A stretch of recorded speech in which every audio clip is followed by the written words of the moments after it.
നിന്നെ കണ്ടിട്ട് നെഞ്ചിൽ മെല്ലെ പൂവിട്ടല്ലോ പ്രേമമല്ലിപ്പൂ.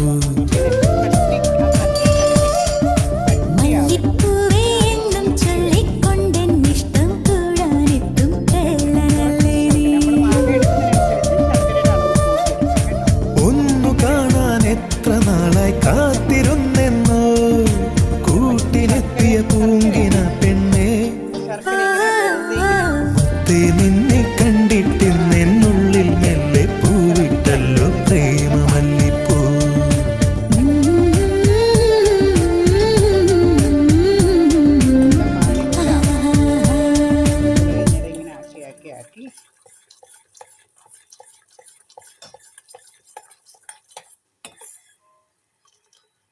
ഒട്ടൽ പോലെ വരണം. നമുക്ക് ഇങ്ങനെ തൊട്ട് നോക്കുമ്പോൾ ഒട്ടൽ പോലെ വരണം.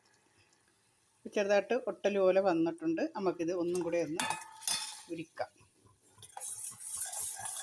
നല്ലോണം ഉരിയിട്ടുണ്ട്. ഇനി നമുക്ക് ഈ മാങ്ങ ഇതിലോട്ടിടാം.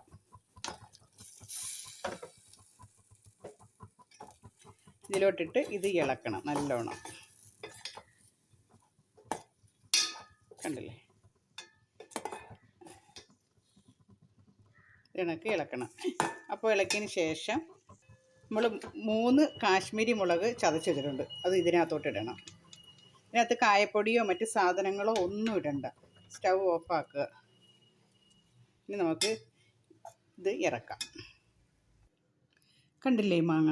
ഇത് ഇങ്ങനെ ആക്കി നമ്മൾ അടച്ചൊരു ടിന്നിനകത്താക്കി വെച്ചിരുന്ന ഉപയോഗം വെച്ചാൽ നമുക്ക് മാങ്ങ ഇല്ലാത്ത സമയത്ത് മാമ്പഴ പുളിശ്ശേരി പോലെ ഈ മാങ്ങ നമുക്ക് തയ്യാറാക്കി കഴിക്കാൻ പറ്റും. ഇതിനകത്ത് പച്ചമുളകോ ഒന്നും ചേർക്കത്തില്ല. കാശ്മീരി മുളക് മാത്രം 3 എണ്ണം പൊടിച്ച് ചേർക്കുക. അല്ലാതെ ഇത് തണുത്ത് കഴിയുമ്പോൾ നല്ല രസമാണ് കഴിക്കാൻ കേട്ടോ. ഇങ്ങനെ വെറുതെ ഇപ്പം ചൂടായതുകൊണ്ട് എനിക്ക് കഴിക്കാൻ പാടാതെ ഞാൻ കാണിക്കുന്നത്. ഇത് ഇച്ചിരി കഴിയുമ്പോൾ ഉണ്ടല്ലോ അടിപൊളിയാണെന്ന് വെച്ചാൽ അടിപൊളി. എണ്ണ വേണ്ട, ഒന്നും വേണ്ട. ഇതിപ്പോൾ ഞാനൊരു 3 മാങ്ങയ്ക്ക് ഒരു കുഞ്ഞു ശർക്കര, ഒരു ഉണ്ട ശർക്കര, ഒരു വലിയ ശർക്കര, ഉണ്ട ശർക്കരയുടെ പകുതി ശർക്കര എടുത്ത് അലിയിച്ച് അതിനകത്തായി ഈ മാങ്ങ ഇട്ടേക്കുന്നത്. കണ്ടില്ലേ? ഇതിനകത്ത് മധുരമുണ്ട്, ഉപ്പുണ്ട്, എരിവുണ്ട്. ഇത് നല്ല രസമാണ്. നല്ല ഒരു